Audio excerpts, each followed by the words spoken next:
Hello and welcome to Right from the Kickoff with your host Joe Wright, and joining me as always, my trusty co-podcast star William Bayliss. How you doing, Will?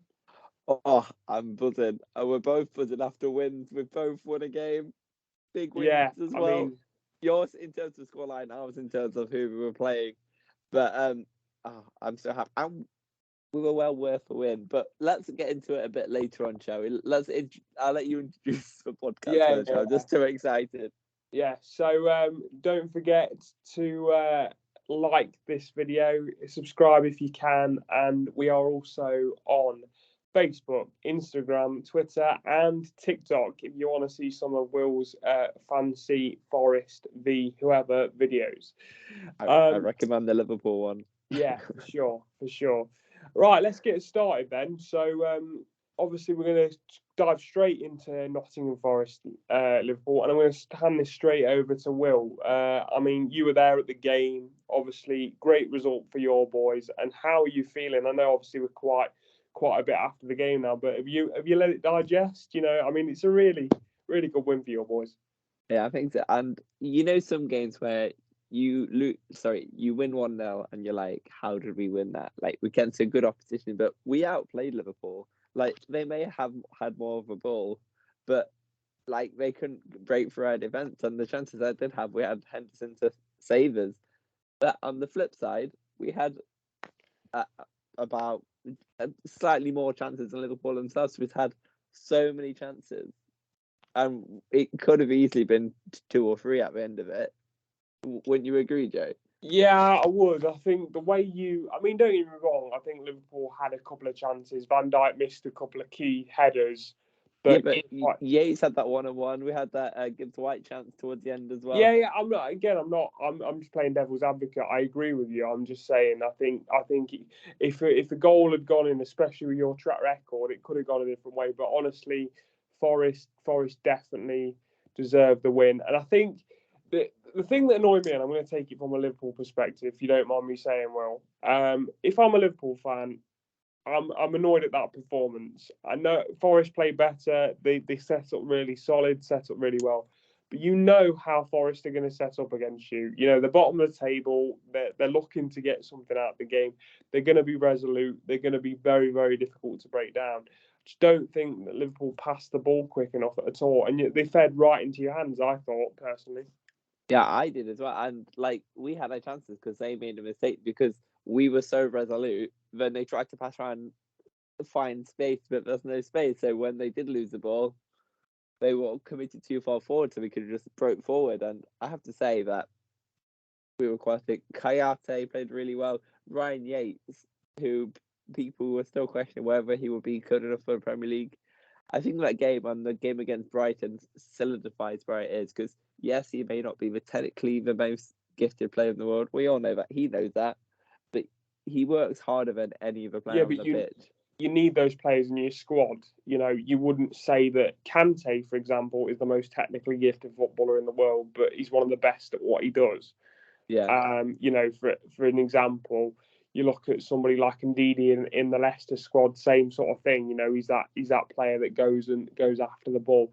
He's very much taken to that sort of CDM role, hasn't he? Not CDM, but very resolute midfielder and wins the ball back and yeah. breaks. He's not scared to put his body on the line. Have a look at the Brighton game before. He was kicked in the face. He was bloody nose. He had a black eye. He got kicked in the crotch twice in that game, but he just carried on because he's a warrior. That's what he is, isn't he? Yeah, for sure, for sure. A couple of questions then. Obviously, good result, and like you say, Forest could have won 2 or 3-0. They had a chance. Brendan Johnson hit the post, and as you said, Ryan Yates had a one-on-one with Allison, which, by the way, Which was a great save. Yeah. world class save, world class. What I will say to you is, what do you think this means for Forest going forward? Because even though after that great win, so obviously great win, real confidence booster, you're still sitting bottom of the table because of the results going the other way.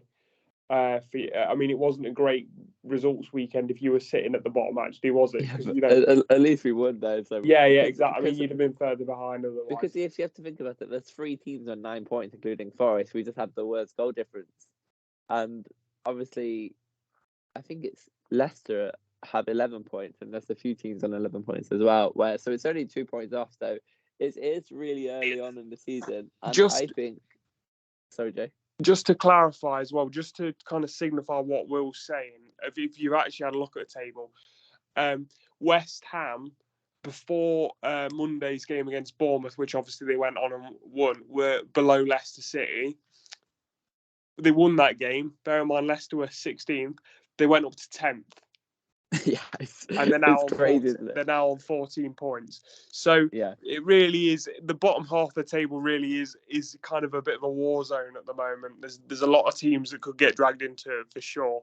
That perhaps you would have thought were safe at the start of the season. You know, teams like Everton obviously got a great win at the weekend. Teams like West Ham, you know, they can still be dragged into it. So yeah, it's all very, very close. Yeah, and I have to say that. Yes, Forest have signed. We've signed so many players, and I think that obviously we're showing towards the start of the season. But now I think that they're starting to play like a team. Like that's one of the first performances, other than West Ham and Tottenham, arguably the first few games, where we've looked more like a team. We look more like a team unit. Wouldn't you agree, Joe? Like you can tell they're working for each other. They enjoy each other's company. Yeah, I think what I would say, and again, I'm not trying to be a pessimist. I'm just playing devil's advocate. Is when you're playing against someone like Liverpool or Man City, same as Leicester this weekend, it's kind of, because you're expected to lose, the weight goes off your shoulders a little bit. Because if you do lose, it's like, you know, everybody was expecting Forest to lose against Liverpool, and if you can get something, it's a freebie. It's a freebie result, and that's exactly what it is. I agree, but it also should instill so much confidence for the squad that they can do it, that they can reach those levels, because it shouldn't just be one-off where you're playing the big boys. Take Liverpool, for example. Like, they just beat Man City over the game after the Leicester Forest. Like, it doesn't make any sense at all, does it? But that's the Premier League. That's why we love football, though, isn't it? You know, that's why we love football, because it means that anyone can beat anyone on the day, and Forest really did deserve that win. And you know, I found myself obviously a Leicester fan, but I found myself rooting for Forest towards the end, because it was just, you know, you just kind of wanted them to do it. You kind of wanted them to will over the line, because you like seeing those. Anybody likes seeing those underdogs scores. Probably if you're a Derby fan, you probably didn't. But other than that, I think they were too busy losing to Ipswich, weren't they? Yeah, well, exactly. Oh yeah. So I just want to read a text you sent me halfway through the game at half time. This is before. What was the score at half time? Just 0-0. Yeah.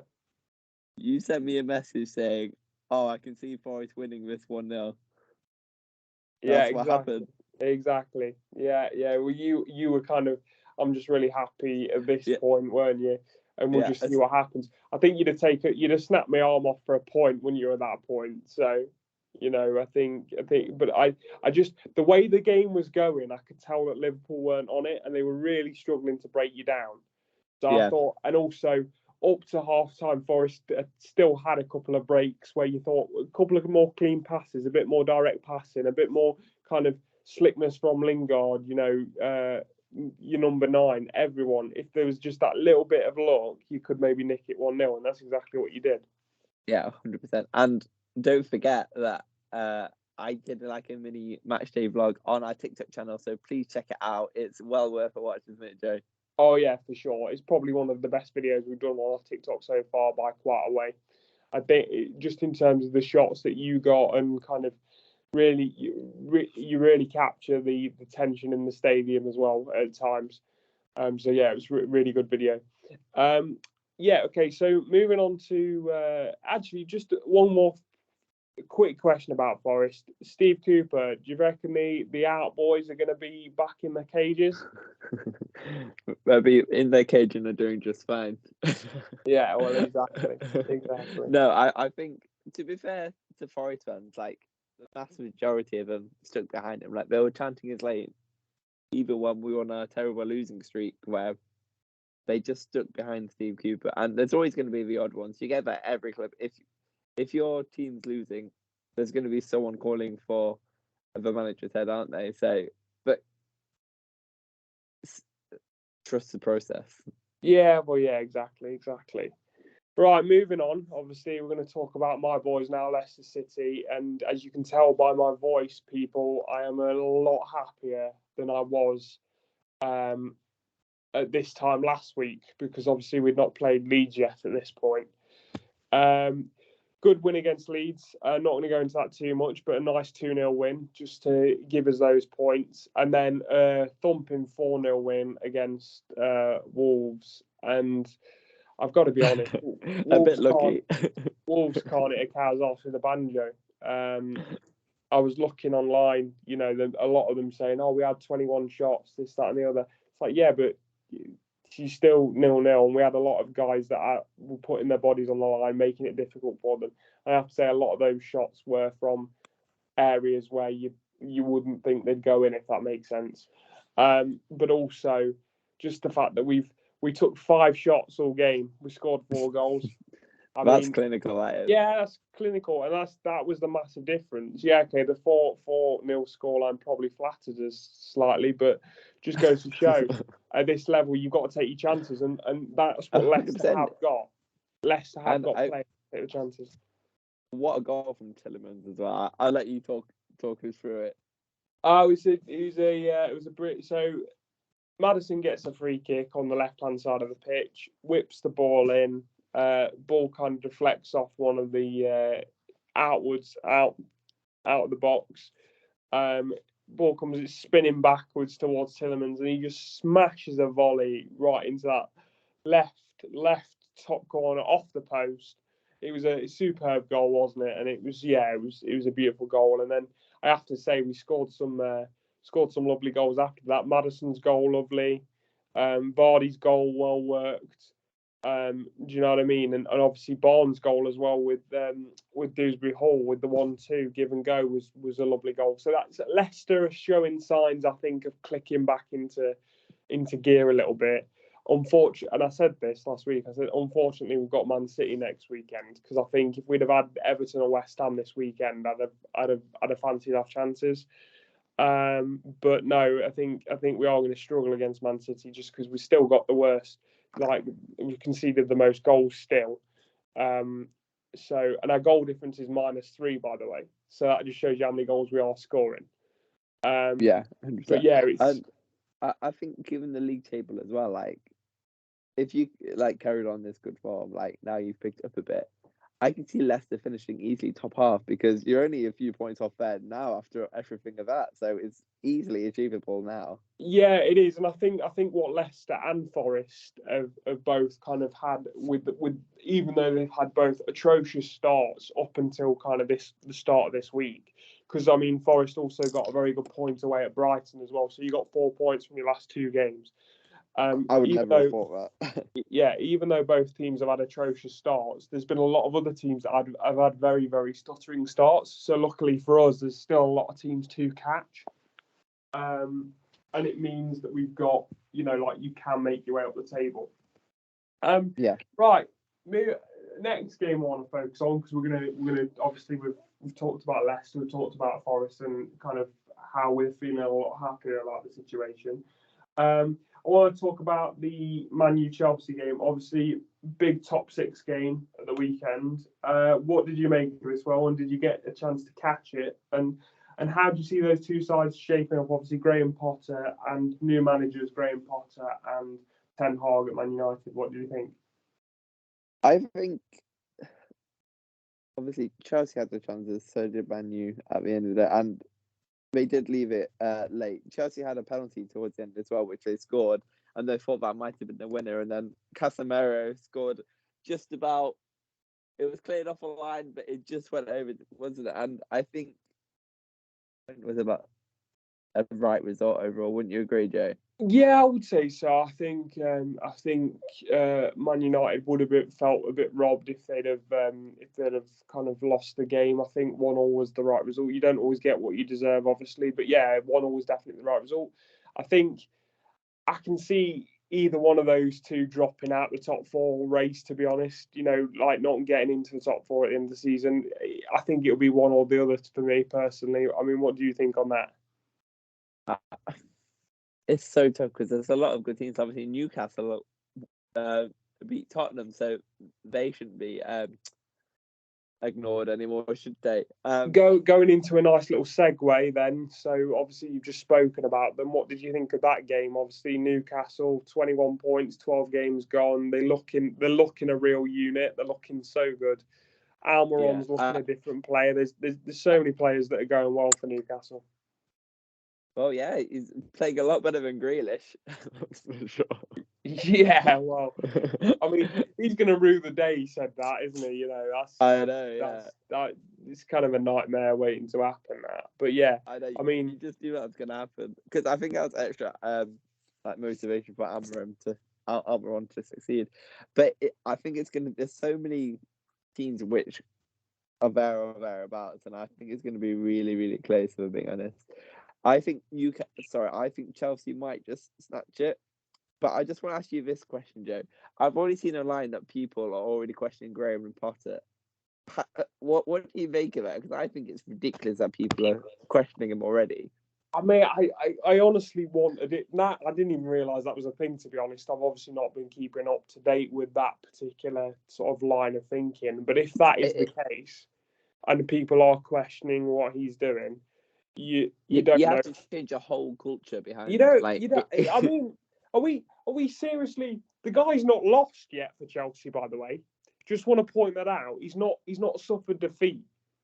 Right. Let's get that out there. So yeah, he might have had a couple of draws, obviously, against Brentford and Man United. Right, Brentford have had a decent start to the season. They were playing Brentford away from home, which we all know Brentford are solid at home. I can't, but I think they are improving under Potter, and I think they will be a force. I mean, that's just I can't even. I mean, you say it's ridiculous. I don't think it's a lot of judgment, but I was reading online where it's like someone made a YouTube video say, "Is it time to question Potter?" And I was like, just trust the process, you know. I just wow. I know. I was gonna send you. I was gonna send you a link, but when I was like, I'm gonna save it for the podcast for Joe. Yeah, well, see a live reaction. Even if whoever's, even if it's one or two people, mate, whoever's questioned that needs to have a seriously look at their psychological well-being, because that's not even a talking point in my opinion. I think that just goes to show the mentality of some fans of like top 6 clubs. Yeah, it does, and I think the thing is, right, it's like I've just said to you, the stat, he's not lost, and he's doing well in the Champions League as well. Obviously, they've won this week as well. You can't, if anyone's questioning Graham Potter at this stage, honestly, seriously, have a look. Yeah, but going on to Newcastle just quickly with the Tottenham game, and they're looking great. What do we think of Tottenham and Conte? They seem to be stuttering a bit. What do you think? Yeah, I think, I don't know. They seem to be like stagnating. I feel like they just need some freshness in there. It just feels like it's getting stale for some reason. You know what I mean? And there's something's not quite clicking into place. I can't quite describe it. Do you know what I mean, Joe? Yeah, I mean, because Tottenham have always had the ingredients for being a top club, but they've just never reached the heights. I mean, to be honest, I would love to get your friend Will's opinion on this, because obviously he's a big Tottenham fan. But I think the way I've looked at it, and I've kind of, the more and more I've thought about it, is you look at the sort of the last sort of 2-3 managers they've come in, the pattern's the same. So they get in a big manager like Mourinho, or who's the other manager? So there was Conte, Mourinho. Who else? I'm missing someone. Nuno. Nuno, yeah. Right, he was only there for about 9 games, wasn't he? That's what I was struggling to. Right, but this is what happens. Right, Tottenham fans start to get on the manager's back. They start to get on the board's back because they're playing defensive football. Right, this is the life of a Tottenham fan. Right, so they go, yeah, we've got a big manager in Conte. We've got a big manager in Mourinho. Oh yeah, the saviour Nuno. Right, this is the cycle of a Tottenham fan. Right, they then go, hang on a minute. this football's a bit defensive. It's a bit boring, but we're picking up results, and we're about third, so we're doing all right. And look, we're not that far off the top, and we could potentially win a trophy this year, so it's not too bad. Then once teams start figuring them out because they're stupidly defensive, right, and they rely on Son and Kane just to bail them out in attacking wise, right? They go. Hang on a minute, we're losing a few games here. The football's boring. We want attacking football. We want this. We want that. We want this. We want that. Right? We need more attacking football. Right? The manager gets sacked, and then looking, and then Levy's like, right, who do we get in now? Do we go for expansive football, what the fans are calling for, or do we go for another equally defensive manager where the cycle is just going to continue? Yeah. Can we not appreciate that is what is happening at Tottenham and has been for the last 4 years? Like, yeah, that is what is happening, and every single time, and I think it's a bit of everything, but it's more for the Tottenham fans because every single time they get a defensive manager, they go, yeah, he's gonna make us play. Well, no, he's not. The most defensive manager out of the three of those, by the way, is Conte. So I don't really get what people are thinking. I don't know. What do you think of that? I mean, I've gone on a bit of a rant, but I think they've just tried to throw money at it, haven't they? Because Leicester have a new stadium, but there's no real thought. There's no real You don't look at the Tottenham squad and team and look at the performance and says, yes, I understand the whole ideology behind there. Do you? You just don't. It's just it's the same old Tottenham playing exactly the same way. You're never gonna bottle it at some point. You don't see that vision of what they want going forward, can you? Yeah, I don't really know, and I think the problem I think that's the problem. Yeah, the massive problem is when you rely too heavily on two players as well to carry your attack. If one of them, I hope I love Son, I do. I've kind of put him in that world class category. We've had conversations about him, but he's been playing poorly this season. If one of them goes off the boil, if Kane goes off the boil, if Son goes off the boil, then you've got no weight to your attack. No, exactly. Because Kane at the moment is trying his best to carry the Tottenham attack, but even though he is world class and he's getting a lot of hate, he's not getting chances upon chances galore. And the ones that he is getting, he's creating himself at the moment. So yeah, I don't know with Tottenham. It just does seem like it's not really clicking, and I can see them dropping out the top four. Going on to a result that happened on Sunday, Will. What I will say is Arsenal-Southampton. Were you surprised that Southampton got a point out of this? If you watch the first half display, you have to say that Arsenal had so many chances in that first half. I don't know how they went 2 or 3 up. Honestly, had so many chances, and they should have put the game to bed. But credit to Southampton because they came back in that second half and got the equaliser. And I think you have to credit Southampton there, don't you? Of course you do. And I think like you've just pointed out, I think it's worth mentioning because it's 100% they deserve some credit because they've managed to come back into it. And again, I've always said it doesn't matter whether you're first or whether you're 19th. If you don't take your chances at this level, every team has got a player or two in there that can hurt you on the break, can hurt you during matches. So they will take it. There will be another team to take the chance. So it doesn't, and that's why the Premier League is so kind of surprising at times, is because these, every team's got players that can hurt you for sure, and Southampton proved that on Sunday. Points drop for Arsenal. 100%. I think Man City will be breathing down their neck now after losing to Liverpool last week. I think they'll be hungry for it because now if you have a look at the table, they're not that far off. They're only 2 points off now, aren't they? And Man City have Leicester and Arsenal have Forest, and I can't say Forest are going to get anything Arsenal away from home, but you never know. They'll have all the confidence in the world. You don't, and I think for both Forest and Leicester, like we've just said, I think the one thing that me and you can both kind of hold on to is the fact that it's a free hit for both of us again. It's not Nobody's expecting us to win against Man City. Nobody's expecting us to get a point. Nobody's expecting you to get a point against Arsenal. So, again, it's a free hit, isn't it? Yeah, exactly. It's going to Um, be very interesting. but yeah, for sure. Right, let's go. We've done a bit of talking now. Let's go to the fixtures this weekend. If you want to read some out, well, if you've got them in front of you. Yeah, I do indeed. So the first game on Saturday is Leicester Man City at the lunchtime kickoff. I mean, to be honest, we're just going to do results. Yeah, let's do results. Let's do results. I'm going to go for a. Do you know what? Okay, I'm gonna back my team. I'm gonna go 1-0 Leicester. Sorry, Joe. I'm gonna go 4-0 Man City.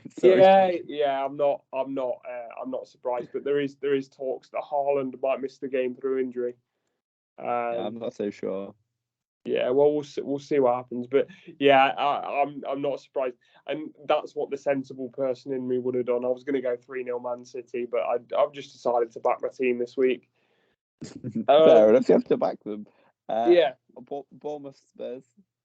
Bournemouth Spurs. It's a tricky one, because Bournemouth have been playing some good stuff, and I thought they were a bit unlucky against West Ham on Monday, with the penalty decisions.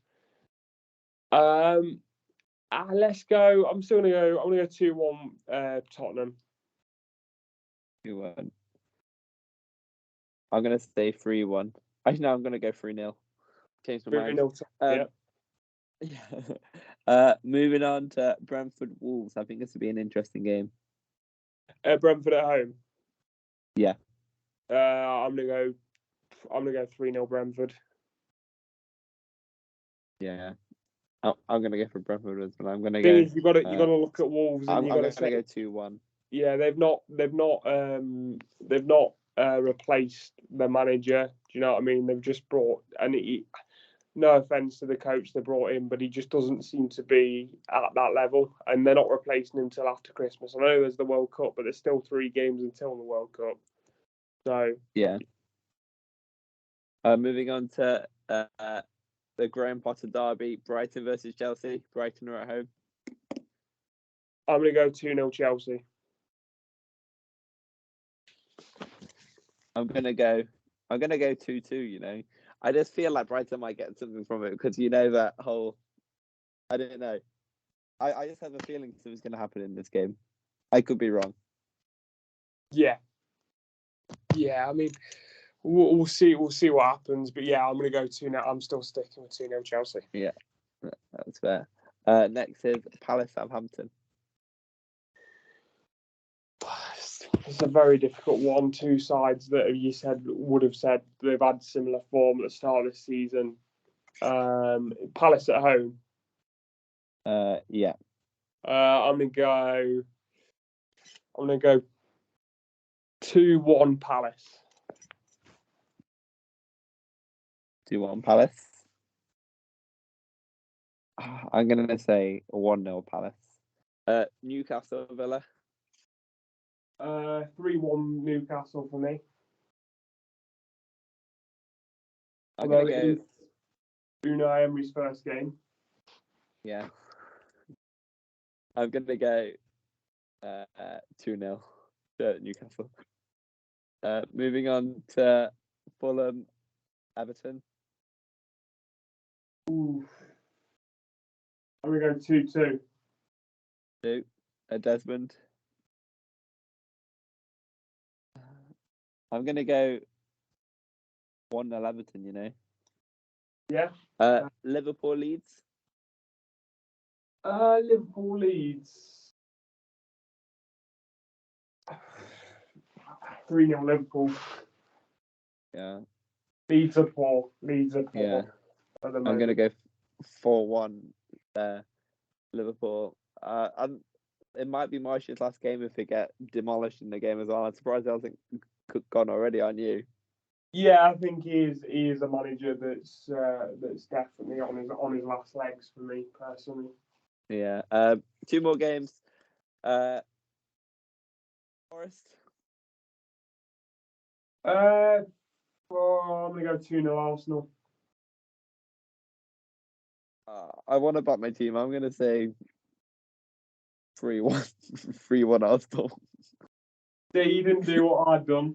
No, You I, didn't I like. really wanted to, but I just couldn't see it happening. And See, finally, I just want to anybody who's listening, I just want to say that I don't actually believe that we will get a 1-0 win, but you got to back your team sometime. if you asked me last week about Forest, Liverpool, I thought Forest were going to lose 5-1. So I'm so happy I was wrong in that game. Yeah, exactly. And finally, Man United, West Ham. Man United, West Ham. I'm gonna go 2-1 United. And I'm going to go 3-0 United. So those are our score predictions. Don't forget, if you disagree, we'd love to hear any of your opinions or your score predictions down below in the comments. For sure. to you, Joe. Right, let's go. Joe asks, Will tells, and because there's a reason I've not touched upon Steven Gerrard or Aston Villa yet. For me, right. Let's look at it. Do managers, and with in mind, get a bit of a fairer ride if they're English?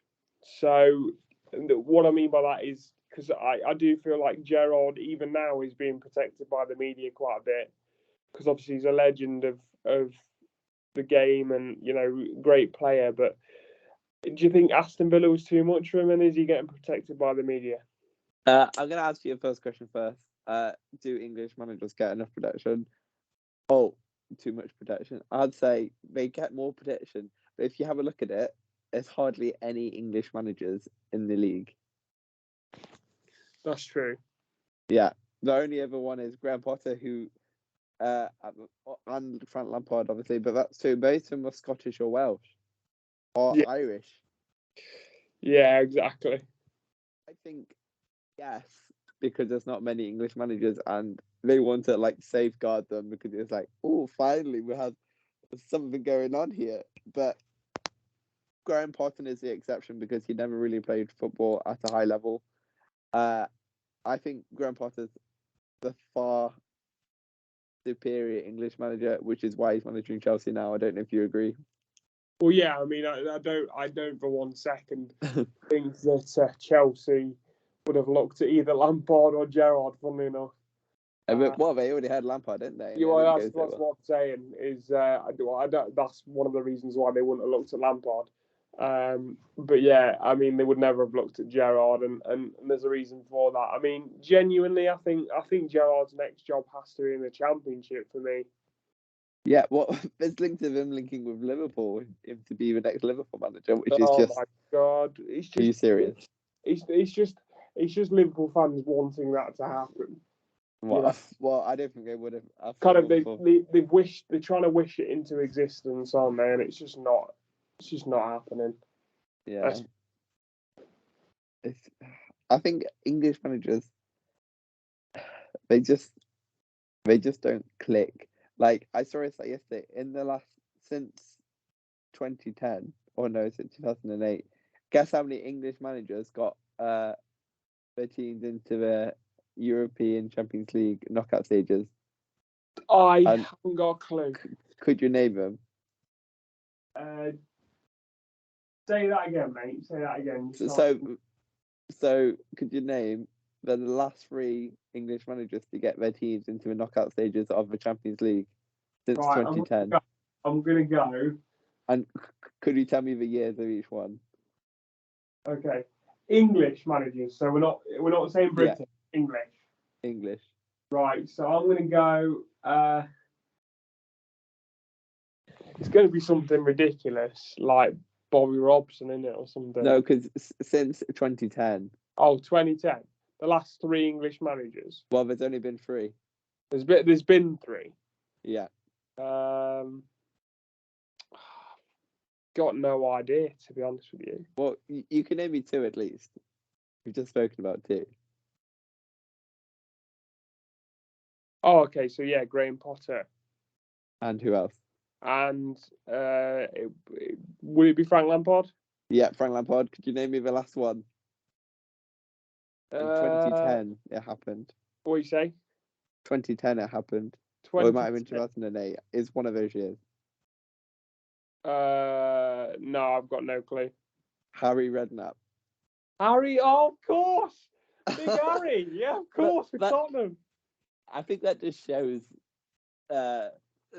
my point exactly, doesn't it? It was that long ago. Yeah, but the thing is as well is like I didn't think about Graham Potter because obviously it's just happened. Yeah. So I wasn't aware that we were kind of taking this year into account. Because obviously the only reason for that is because the knockout phases haven't started yet, have they? And obviously I forgot about Frank Lampard because I genuinely forget he manages Chelsea. Like, I genuinely forget he was that poor at Chelsea. I forget. And he's a club legend. So yeah, that is weird. That is very weird. Yeah, but yeah, that's just the point exactly, isn't it? Yeah. I think on that note. On that note, we'll put it there. But yeah, there's definitely a poor pool of English managers. Graham Potter's kind of ahead of that at the moment, I think. For sure. But yeah, and even he went and kind of learned his trade in management elsewhere, not even in this country. Yeah, and there's nothing wrong with that. No, of course there's not. Right, we'll finish there. And yeah, so guys, like we said, if you want to have a look at our TikToks, please do. We'll putting on some great content on there. Make sure you like us on Facebook, Instagram, and Twitter, and obviously subscribe. And please like our YouTube channel right from the kickoff. Cheers, guys. Cheers, Will, and thanks for another good week. Cheers, Joe.